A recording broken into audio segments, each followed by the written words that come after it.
Olá pessoal, tudo bem? Sejam muito bem-vindos ao meu canal e é um prazer receber você aqui.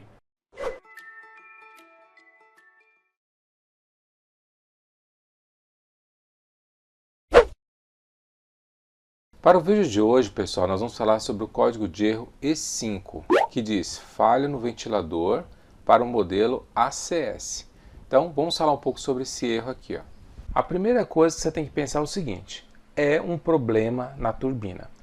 Ou ela está parada, ou ela está funcionando de forma inadequada. Então é o seguinte, nessa situação você tem que pensar em duas coisas. Ou é um problema mecânico, ou é um problema elétrico. Então, para facilitar, a primeira coisa que tem que fazer é resolver ou analisar um problema mecânico. Quais são os problemas mecânicos? Sujeira, alguma obstrução, de repente entrou algum inseto e acabou travando ali a turbina e ela não está conseguindo girar. Então dá uma analisada em toda essa parte mecânica. Faz a limpeza da turbina, tira todo aquele pó, vê se não tem nada obstruindo, dá uma analisada geral nessa parte mecânica. Dando tudo ok a parte mecânica, agora você vai para a parte elétrica. Pessoal, quando nós temos esse erro relacionado ao ventilador do evaporador, nós podemos ter certeza que deu um problema ou no motor ou no circuito que alimenta esse motor. Por isso que esse ventilador está fora de controle.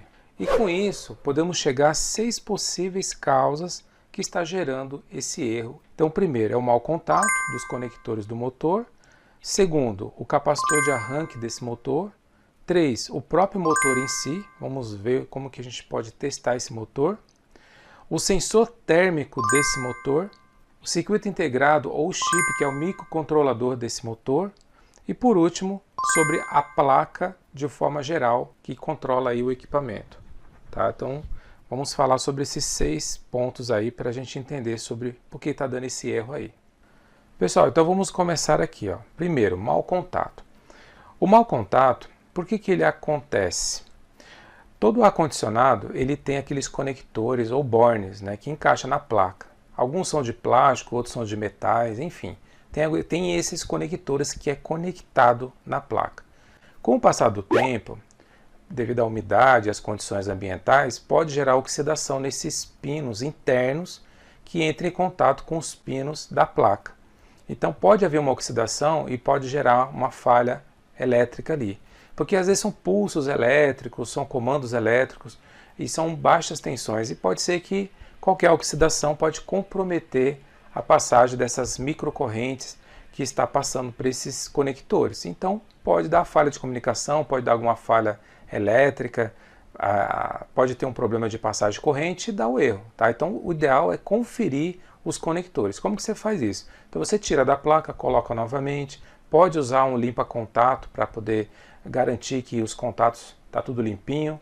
Tira, põe algumas vezes aí da placa, tira, põe, para poder tirar essa oxidação e garantir que estão bem conectados, tudo certinho e que está passando corrente.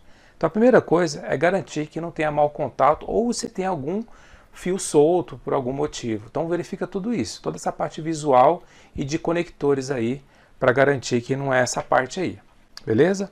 Depois vamos para a segunda parte, capacitor.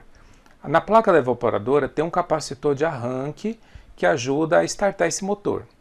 Tá? Então ele tem um capacitor ali na placa para ajudar. Esse capacitor, se ele der problema, o motor não vai girar corretamente ou não vai girar.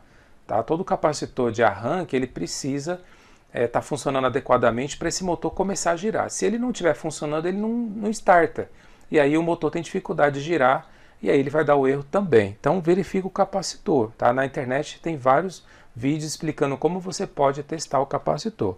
Caso você não consiga ou não saiba fazer esse procedimento de testar o capacitor, então ele não é um componente tão caro, né? Você pode removê-lo e colocar já um novo, né? Já para garantir que está tudo ok com esse capacitor, tá bom? Mas na internet tem vídeos como você pode remover da placa e também como você pode testar para você substituir. Ok? Então veja o capacitor.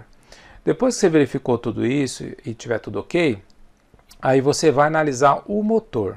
Pessoal, então esse motor do ventilador da turbina ali, da evaporadora, ela tem duas bobinas internas nesse motor, tá? Conforme vocês podem verificar aí no desenho. Então você vai ter uma bobina que vai dar na faixa de 100 ohms e vai ter a outra bobina que vai dar na faixa de 200 ohms, tá? Então a B1, que é a primeira bobina, 100 ohms, aproximado. E a segunda bobina, 200 ohms. E a somatória dessas duas bobinas que vai dar os 300 ohms, tá? Então elas estão interligadas em 3 pontos e vai sair de dentro do motor 3 fios.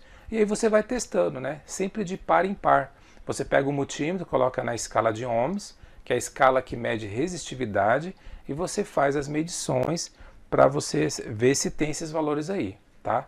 Mesmo assim, eu preciso lembrar que cada equipamento tem suas configurações elétricas padrão de fábrica. Então, o ideal é consultar aí as características conforme o manual elétrico do fabricante, tá? Então, isso aqui é só ilustrativo, mas tem que conferir certinho aí conforme o manual elétrico, beleza?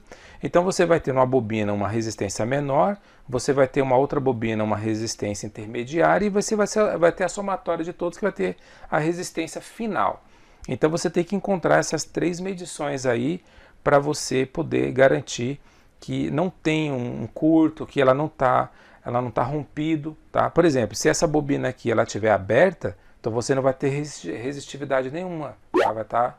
Vai estar zero, porque ela não vai encontrar nada, a corrente não vai circular, ela não vai dar nenhuma leitura. Então, indicando que existe, né, ela está rompido, tá aberta essa bobina, então o motor já era. E se der uma resistência muito fora do que está estabelecido, então significa que está tendo algum ponto de curto. Ela funciona, ela passa a corrente, mas pelo curto ela alterou a resistividade, e aí ela também fica comprometida. Ela pode até girar, mas às vezes ela gira de forma com velocidade errada, ou às vezes nem gira, ela pode ficar vibrando, então enfim, ela deu defeito. Então nesse caso aqui, se tiver um problema nessas bobinas aqui, o motor está condenado, aí tem que trocar o motor. Agora, vamos fazer de conta que está tudo ok essas bobinas, e o motor está tudo funcionando, está tudo ok.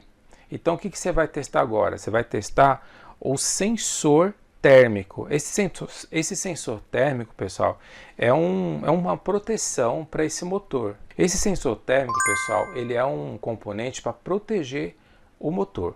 Então, por exemplo, se o motor começar a apresentar travamento, ele começar a esquentar, vai aumentar a temperatura desse motor. E aí esse componente ele tem a função de gerar o desligamento da corrente para esse motor não queimar. Então pode ser que esse componente deu problema. Tá? Às vezes tem uns que eles voltam, né? Tem outros não. Tem alguns componentes que ele esquenta, ele rompe para proteger o motor e aí fica estragado mesmo. Você tem que trocar esse componente, tá? Ele abre e não fecha mais. Porque tem alguns que são dilatadores, então ele aciona o circuito e desaciona, tipo um ferro elétrico. Às vezes liga, desliga, conforme a dilatação térmica. Então ele fecha contato, abre o contato conforme essa dilatação térmica dentro do sensor. Tem alguns que não, tá? Uma vez aquecendo ele se rompe e aí ele não liga mais, tá? Então acabou.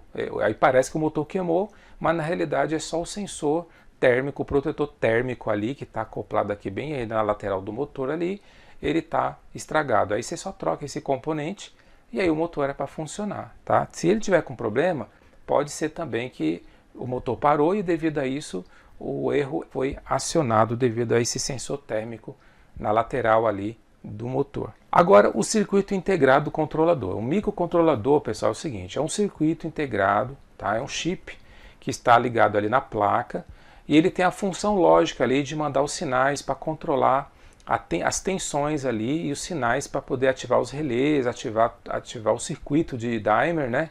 Que é o circuito controlador de tensão para poder gerar as tensões certas para esse motor girar certinho nas velocidades corretas, de forma bem adequada, suave, sem vibrações. Então tem um circuito que controla todas essas velocidades. Então tem um microcontrolador ali na placa que está responsável de controlar isso. Então o que você pode fazer? Você pode pegar o manual elétrico da placa e medir as tensões nos pinos desse controlador. Tá? Geralmente eles trabalham com 5 volts. Tá? Tem tensões na placa que tem 12 volts para atender alguns componentes e tem 5 volts que geralmente é a tensão que os circuitos integrados trabalham e os microcontroladores. Então você precisa pegar o manual da placa e ver as tensões. Por exemplo, o pino 8 é para ter 5 volts, o pino 5 é para ter 2 volts, outro pino 8, o pino 9 é para ter 3 volts, enfim, você vai tendo ali as tensões que é para sair e para entrar desses pinos. Então, se não tiver correto essas voltagens, então pode ser que está tendo um problema nesse circuito integrado e o ideal seria trocá-lo. Mas aí, pessoal, nós entramos então no 6º ponto, que é o problema da placa. O que acontece? Um problema eletrônico, de componentes eletrônicos, não necessariamente é um componente isolado. Pode ser que parece que é um componente, mas na realidade está sendo causado por outros componentes. E aí você fica trocando, e no final você acaba não achando o defeito. Por exemplo, dá um problema no capacitor, que deu um problema no resistor, que deu problema no pino 8 do circuito integrado XYZ. Então, na realidade, foram 3 componentes. Aí você acha que é um circuito integrado, aí você troca e continua o problema. Aí você fica aquela luta para achar o problema. Então, nesse caso, se você perceber que tem risco de não ser só o processadorzinho ali, os microcontroladores, então o ideal é você já condenar essa placa e já trocar a placa. Principalmente, pessoal, se a placa ela tiver circuitos com soldas SMD, que é essa tecnologia de solda que os componentes são soldados por cima da placa. São aqueles componentes bem pequenininhos que eles são soldados por cima da placa. Aqueles componentes é muito difícil de trocar, tem que ter equipamentos apropriados, soprador térmico, isolante ali, para não danificar os outros componentes. Você tem que ter suga-solda, ter pasta de solda, tem que ter um microscópio apropriado para você ampliar a imagem, para você ver melhor esses componentes. Enfim, tem vários equipamentos eletrônicos para dar suporte nessa manutenção. Se você não é especializado em placas eletrônicas de ar-condicionado, eu recomendo, se você quer reparar a placa porque ela é muito cara, então contrata uma empresa especializada em fazer manutenção de placa de ar-condicionado para você não ter problemas de perder muito tempo e às vezes até danificar um outro componente que nem estava precisando trocar. Então, pessoal, resumindo isso daí. Então, mau contato, capacitores, motor, circuitos integrados, que são os microcontroladores, e depois, se você não conseguiu encontrar até esse ponto, então a sua placa aí está condenada, é melhor você trocar a sua placa para fazer o reparo do seu ar-condicionado, e aí o problema é para estar resolvido. Se você gostou, deixa seu like, se inscreva no canal e eu aguardo você para o próximo vídeo. Até mais!